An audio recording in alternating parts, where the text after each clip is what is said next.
I'm Mary Ruth Wyndham, and today we're going to talk about oral and non-insulin injectable medications for the management of type 2 diabetes. This presentation was made with Dr. Silvio Inzucchi. Here's the basic outline for today's discussion. We'll go through some basic principles. We'll review the major classes of outpatient diabetic medications. We'll go through a stepwise approach to adding oral and injectable diabetes medications, and then we'll go through some examples. Here are some basic principles to keep in mind. Lifestyle interventions are the cornerstone of type 2 diabetes management.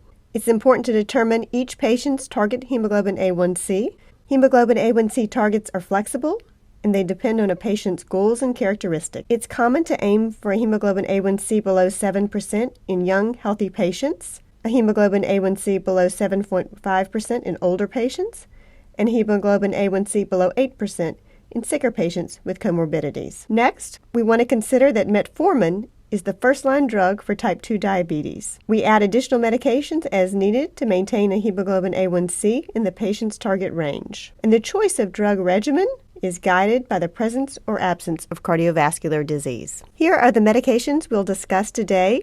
I've divided them into oral medications and non-insulin injectable medications. We'll start with the oral medication. For each class of medication, we'll go through examples of that class, the mechanism of action of those drugs, their advantages and their disadvantages. The first class to consider are the Biguanides, of which there is one drug, metformin, which, as we discussed earlier, is the cornerstone for type 2 diabetes management. Metformin works by decreasing glucose production by the liver. The advantages of this drug are that it is weight neutral and it does not cause hypoglycemia. It's also associated with the possible decrease in cardiovascular events. Some disadvantages of this drug is that it causes GI side effects in some patients, primarily diarrhea, and that is contraindicated in patients who have a GFR below 30. It's also associated with vitamin B12 deficiency, and in rare cases, can cause lactic acidosis. The next class of medications that we'll discuss are the DPP-4 inhibitors. The drugs in this class are sitagliptin, saxagliptin, linagliptin, and allogliptin. These drugs work by preventing the breakdown of GLP-1. GLP-1 increases insulin secretion, suppresses glucagon secretion, slows gastric emptying, and increases satiety. Some advantages of DPP-4 inhibitors are that they do not cause hypoglycemia, and they are weight neutral. Some disadvantages of this class of drugs is that they cause skin rashes in some patients. They're associated with a possible increased risk in acute pancreatitis episodes. And with saxagliptin, it's associated with a possible increase in hospitalizations for heart failure. The next class of medications we'll discuss are the SGLT2 inhibitors, which include canagliflozin, dapagliflozin, empagliflozin, and ertigliflozin. These drugs work by increasing glucose excretion by the kidney. The advantages of these drugs are that they do not cause hypoglycemia, they are associated with weight loss, they decrease blood pressure, and they decrease progression of CKD, as well as decrease cardiovascular events, including heart failure exacerbations. Some disadvantages of this class of drugs are that they are associated with increased GU infections, they cause a possible increase in Fournier's gangrene, and they're associated with volume depletion. And canagliflozin is associated with a possible increase in amputations and fractures. The sulfonylureas are our next class of drugs.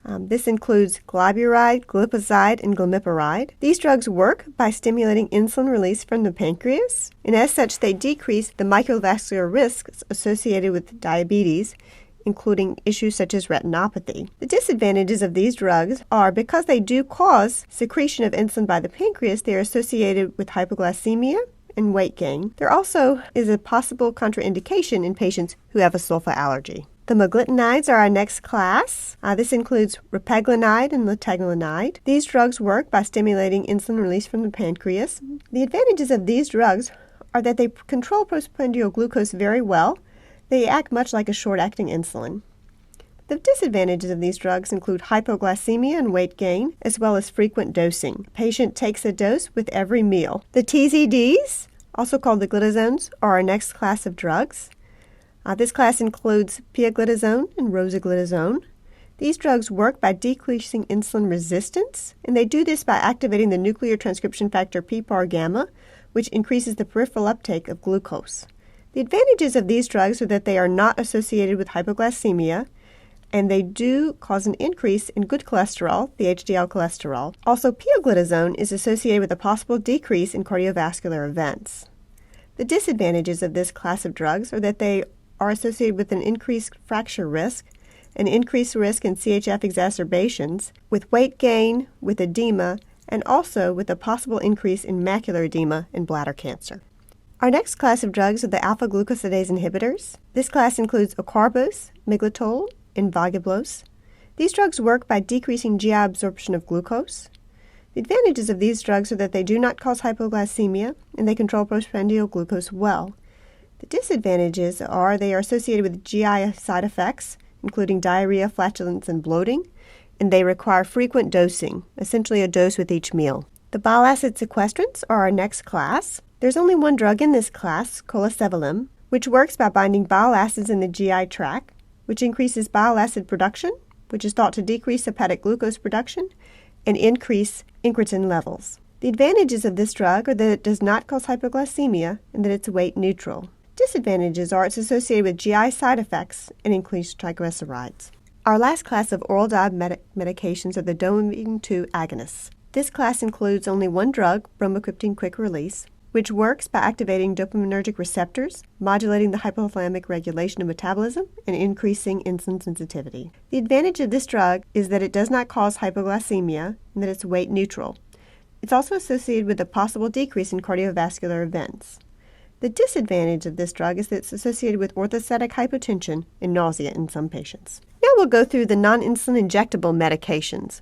There are only two drugs in this class. The first class of non-insulin injectable medications that we'll discuss are the GLP-1 receptor agonists.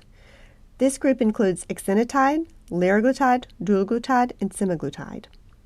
These drugs work by activating GLP-1 receptors, which increases insulin secretion, suppresses glucagon secretion, slows gastric emptying, and increases satiety. The advantages of these drugs are that they do not cause hypoglycemia and that they are associated with weight loss.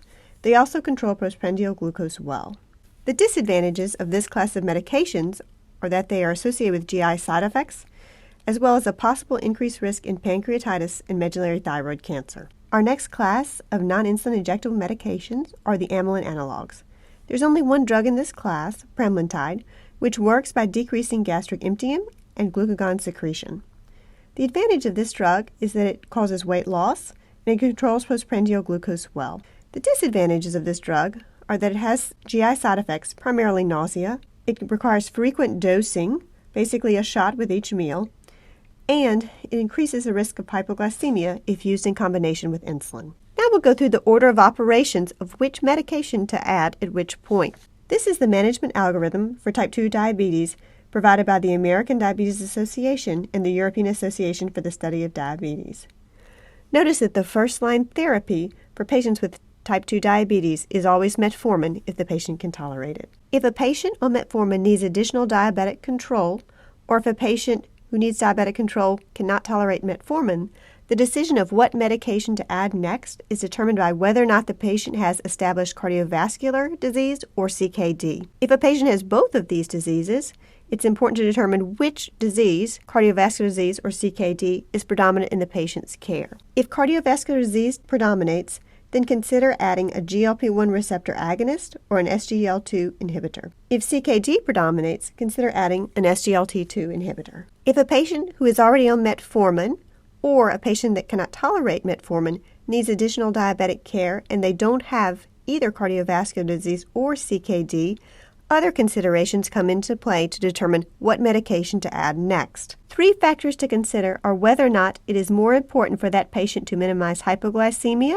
to minimize weight gain, or to minimize costs associated with their care. To minimize hypoglycemia, consider adding next a DPP-4 inhibitor, a GLP-1 receptor agonist, an SGLT2 inhibitor, or a TZD. If minimizing weight gain or promoting weight loss is most important to a patient, consider adding a GLP-1 receptor agonist or an SGLT2 inhibitor. If minimizing costs is most important to that patient, consider adding a sulfonylurea or a TZD. Let's go through some examples. A 50-year-old male patient with a history of hypertension, well controlled with lisinopril, a creatinine of 0.9, and a BMI of 27 presents to your practice.